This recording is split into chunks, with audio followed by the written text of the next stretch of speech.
अस्सलाम वालेकुम, मैं हूं इरफान समोर। दोस्तों, सुप्रीम कोर्ट से मेरे पास दो बड़ी खबरें हैं। एक खबर तो ऐसी है कि जो इस पूरे सिस्टम को उलट के रख देगी, इस शहबाज रेजीम को भी खत्म कर देगी। इतनी बड़ी खबर है जो आपके साथ शेयर करने जा रहा हूं। और दूसरी खबर है सुप्रीम कोर्ट के एक सीनियर जज की, जस्टिस की खबर है। जस्टिस अतर मिनल्ला से रिलेटेड खबर है। आज तो जस्टिस अतर मिनल्ला ने जनाब कमाल कर दिया है। ये दोनों अलग अलग खबरें हैं, दोनों ही बहुत बड़ी और बड़ी मानी खेज खबरें हैं। ये आपके साथ शेयर करूंगा और साथ ही साथ आपको यह भी बताऊंगा कि बिल आखिर एक बड़े नाकिद ने एक बड़े अरसे के बाद माफी मांग ली है और उसने ये कहा है कि ये मेरी 10वीं माफी है। पहली माफी नहीं, ये मेरी 10वीं माफी है। ये क्या माजरा है, इसकी डिटेल भी आपके साथ शेयर करूंगा। खबरें इंतहाई हैरान कुन और चौंका देने वाली हैं जो आपको बतानी है, लेकिन उससे पहले नए आने वाले दोस्तों से गुजारिश है कि ये चैनल आपका अपना है। अगर अभी तक इसको सब्सक्राइब नहीं किया तो सब्सक्राइब लाजमी कर लीजिए और बेल आइकन पर क्लिक कर दीजिए ताकि हर नई आने वाली वीडियो टाइमली आपको मौसूल हो जाए। दोस्तों, एक बात तो आप जानते हैं कि ये जो मौजूदा रिजीम है, जो मौजूदा हुकूमत है, ये आप तो कहते हैं ना ये फॉर्म 47 के सहारे खड़ी है, लेकिन मैं कहता हूं ये हुकूमत 26वीं आईनी तरमीम के सहारे खड़ी है। वो 26वीं आईनी तरमीम जिसका फैसला होना आज भी बाकी है। आज फैसला हो जाता है 26वीं आईनी तरमीम का तो कल ये हुकूमत घर जा सकती है। यहां पर आपको पता है ये तरमीम जिस तरीके से की गई, जिस तरह से ये वारदात डाली गई और इसके पीछे कितनी बड़ी वारदात डाल के इस हुकूमत को सहारा दिया गया। वरना अगर 26वीं आईनी तरमीम ना होती दोस्तों, तो आज शहबाज शरीफ साहब वजीर आजम ना होते, बल्कि या तो लंदन में होते या फिर जेल की सलाखों के पीछे।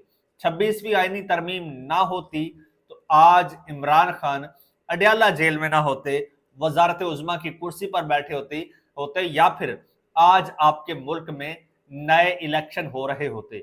इन सारी चीजों को रोका किसने? 26वीं आईनी तरमीम ने, बल्कि 26वीं आईनी तरमीम के जरिए रोका गया। अब इस हवाले से एक बार फिर जनाब अदालती दरवाजा खटखटाया गया है और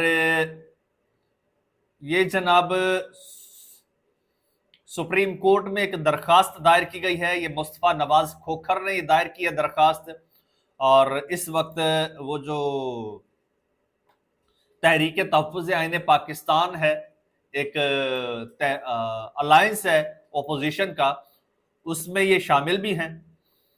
और 26वीं आईनी तरमीम पर फुल कोर्ट की तश्कील के मामले पर मुस्तफा नवाज खोखर ने सुप्रीम कोर्ट में दरखास्त दायर कर दी है। जी बताऊंगा कि ये मामला क्या है। सुप्रीम कोर्ट में दायर की गई दरखास्त में ये मौक़िफ़ इख्तियार किया गया है कि प्रैक्टिस एंड प्रोसीजर कमेटी ने 31 अक्टूबर को 26वीं आईनी तरमीम मामले पर फुल कोर्ट तश्कील देने का फैसला किया। प्रैक्टिस एंड प्रोसीजर कमेटी के फैसले पर अमल दरामद करने के पाबंद हैं। प्रैक्टिस एंड प्रोसीजर एक्ट में होने वाली तरामीम आइन और कानून से मुताबिकत नहीं रखती। रजिस्ट्रार या कोई और अथॉरिटी कमेटी के फैसले को खत्म नहीं कर सकती। कमेटी के फैसले पर चीफ जस्टिस की वजाहत अमल दरामद न करने की कोई कानूनी हैसियत नहीं रखती। दरखास्त में प्रैक्टिस एंड प्रोसीजर कमेटी के 31 अक्टूबर के अक्सरियती फैसले पर अमल दरामद की इस्तदा की गई है। दरखास्त में कमेटी के फैसले पर अमल दरामद न करने के हवाले से इंतजामी फैसले को कलअदम करार देने की इस्तदा भी की गई है। दोस्तों, ये मामला चल रहा है सुप्रीम कोर्ट में, प्रैक्टिस एंड प्रोसीजर एक्ट वाला मामला और ये 26वीं आईनी तरमीम वाला मामला। अब आपके जो अदालतें हैं, ये अदालतें इधर उधर के केसेस तो सुन लेती हैं, लेकिन 26वीं आईनी तरमीम पर जो है कोई केस, कोई दरखास्त नहीं सुनी जाती। क्यों? क्योंकि ये एक ढाल है इस हुकूमत की, ये गारंटी है इस हुकूमत की। अगर 26वीं आईनी तरमीम पर अगर तो कोई इस पर कार्रवाई होती है, प्रोसीडिंग होती है और उसके नतीजे में, क्योंकि ये बड़े एक ना कमजोर नुक्ते पर खड़ी है, और अगर 26वीं आईनी तरमीम कलअदम हो जाती है तो फिर क्या होगा? सबसे पहले तो ये चीफ जस्टिस साहब खुद उड़ेंगे। चीफ जस्टिस की कुर्सी खाली हो जाएगी, क्योंकि ये 26वीं आईनी तरमीम के तहत ही एक नए फॉर्मूले के तहत आए हैं।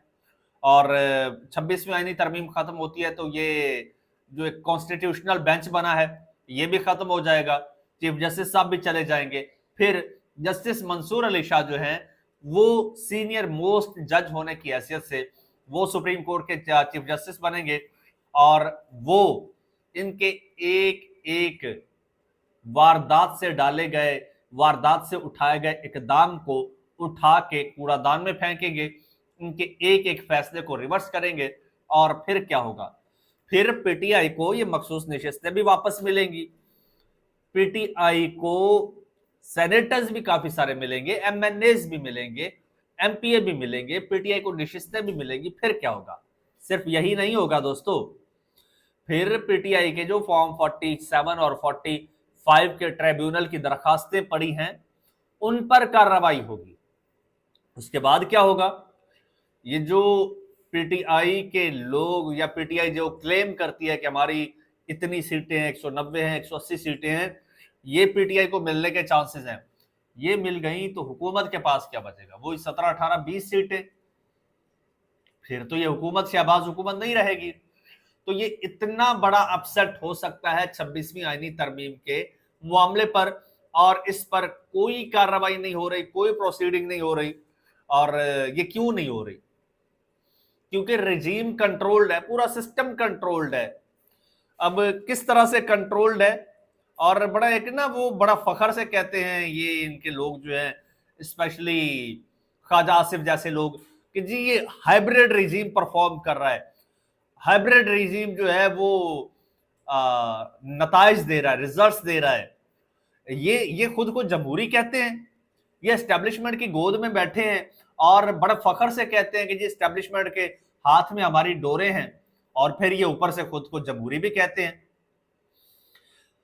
अच्छा, इस पर जनाब जस्टिस अतर मिनल्ला सुप्रीम कोर्ट के जस्टिस हैं, उन्होंने कहा है कि मुल्क में आज अगर आईनी हुकूमत नहीं और मैं बतौर जज कुछ नहीं कर रहा तो अपने हलफ की खिलाफ वर्जी कर रहा हूं। दोस्तों बड़ी अलार्मिंग सिचुएशन है और बड़ा तशवीशनाक ये बातें, गौर से सुनिएगा। सुप्रीम कोर्ट के सीनियर जज जस्टिस अतर मिनल्ला ने कहा है कि मुल्क में आज अगर आईनी हुकूमत नहीं और मैं बतौर जज कुछ नहीं कर पा रहा या कुछ नहीं कर रहा तो अपने हलफ की खिलाफ वर्जी कर रहा हूं। अब ये इस तरह से बेबसी का इजहार क्यों कर रहे हैं ये भी आगे चल के बताऊंगा। कराची में एक सेमिनार से खिताब करते हुए जस्टिस अतर मिनल्ला ने कहा कि वो हलफ ये है कि बगैर किसी खौफ के कानून के मुताबिक फैसले करने हैं, सबसे बढ़कर ये कि आइन का दिफा करना है। मैं इस हलफ का पाबंद हूं। मैं लोगों को जवाब दे, कोर्ट का कहना था कि मुल्क में आज अगर आईनी हुकूमत नहीं और मैं बतौर जज कुछ नहीं कर रहा तो अपने हलफ की खिलाफ वर्जी कर रहा हूं। यहां पर उन्होंने अपना दिफा करने के लिए लफ्ज अगर लगा दिया कि आज अगर आईनी हुकूमत नहीं, मुल्क में आज अगर आईनी हुकूमत नहीं। ये अगर जो है ना उन्होंने एहतियातन और अपने दिफा में लगाया है, वरना वो अगर समझते नहीं है, उनको पूरा यकीन है कि मुल्क में आईनी हुकूमत नहीं है। उन्होंने कहा कि बरतानिया में सदी से लिखा हुआ कोई आइन नहीं, लेकिन कानून की बालादस्ती है। बदकिस्मती से हमें स्कूलों में तारीख भी मुतज़ाद पढ़ाई जाती है। जिस मुआशरे में सच्चाई खत्म हो जाए वो तबाह हो जाते हैं। उन्होंने कहा कि पाकिस्तान के दो हिस्सों के लिए एक आइन बन रहा था, उसके लिए एक असम्बली मुंतखब हुई थी, किसी धांधली के जरिए नहीं बनी थी। जब उन्होंने आइन बना लिया और पेश करने का वक्त आया तो असम्बली तहलील कर दी, वहीं से पाकिस्तान टूटने की बुनियाद रखी गई थी। जस्टिस अतर मिनल्ला ने कहा कि बंगाली हमसे अलग नहीं होना चाहते थे। 1962 से पहले हुक्मरानों ने कहना शुरू कर दिया ये हम पर बोझ है। जस्टिस मुनीर की किताब पढ़नी चाहिए, ये बार आमरीत के खिलाफ फातिमा जना के साथ भी खड़ी थी। बहैसियत जज मुझे एक चीज कतन समझ नहीं आती, जनरल जिया वर्दी में बरतानवी नशरियाती इदारे को इंटरव्यू दे रहा है, सवाल हुआ जुल्फकार भुट्टो का केस चल रहा है, जजेस पर बड़ा प्रेशर होगा। जियाउल हक ने कहा कि नहीं ऐसा नहीं है। इन्हीं जजेस ने बाद में तस्लीम किया कि प्रेशर की वजह से सूली पर लटकाया। जजेस ने अपने आप को इस्तेमाल होने दिया। इसमें भी 3 जज मुखालिफ थे। उनमें से 2 यहां से ताल्लुक रखते थे, जस्टिस हलीम और जस्टिस तुराब पटेल। असल हुक्मरान अवाम है। उन्होंने कहा कि आइन की बुनियाद यह है कि हक हुक्मरानी अवाम का है। एक शर्त यह है कि कोई इदारा साफ शफाफ तरीके से मुंतखब होकर आएंगे। साफ शफाफ तरीके से मुंतखब नुमाइंदे आज तक सिर्फ हमारा ख्वाब ही है। जहां भी आमरीत होती है वो और जहां भी आमरीत होती है उसमें भी इलेक्शन होते हैं। ये बेबसी का, लाचारगी का इजहार कर रहे हैं एक सेमिनार में। ये जजेस इतने बेचारे बेबस हैं कि इनके हाथ में कुछ भी नहीं है। ये 26वीं आईनी तरमीम वाली वारदात डाल के इन जजेस को बेबस कर दिया गया है, बेइख्तियार कर दिया गया है। ये सिवाय कुढ़ने के, सिवाय हालात का रोना रोने के, ये कुछ भी नहीं कर पाते। आज मुस्तफा नवाज खोखर ने पहला दरखास्त दायर की है और मुझे नहीं लगता कि इस पर कोई अमल दरामद हो। इसको आप प्रेशर कहें, इसको आप लालच कहें, इसको आप जाती मफाद कहें, कुछ तो है जिसकी पर्दादारी है। क्या कहा जा सकता है? बरा अल्लाह सब पर रहम करे। और जस्टिस अतर मिनल्ला के बारे में सिद्दीक जान साहब ने कहा है कि मैं हमेशा इनका क्रिटिक रहा हूं और मैं जमाना जालियत में इन पर बहुत तनकीद करता था और अब मैं इनसे एक बार फिर माफी मांग रहा हूं। इससे पहले मैं 10 बार माफी मांग चुका हूं, 9 बार माफी मांग चुका हूं, आज 10वीं बार मांग रहा हूं।